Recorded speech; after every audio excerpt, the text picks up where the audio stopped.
Yan. Ganyan. Ganyan po ang mag-stipi dito sa lugar namin. Dito sa Benguet. Ganito ang nilalakaran. Ayan, nagkasama ako sa mga bata. Dahil hindi ko alam kung saan yung pupuntahan kong bahay ng uncle ko na may sakit. Ayan.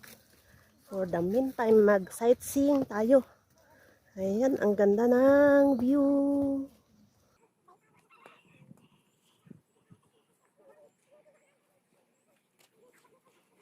Ayan, medyo lubak-lubak yung daan dito. Pero di bale at naglalakad naman kami.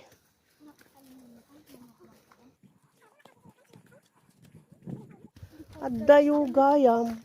Medyo lang kanti. Da. Ay.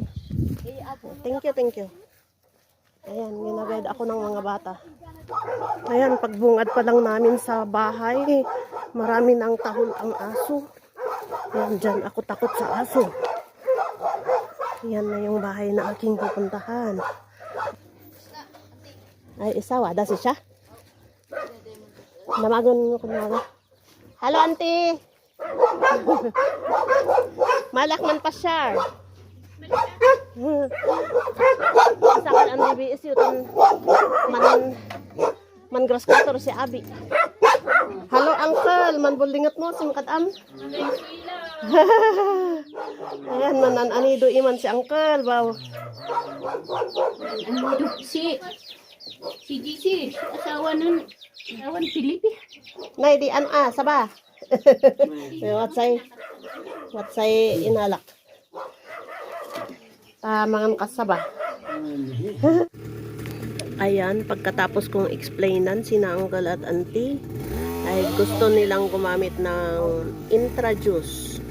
Kaya dadagdagan pa daw yung dala kong isang juice. Kaya ito, sinamahan ako ni auntie at pupunta kami doon sa may sasakyan para makuha niya yung dalawa pa.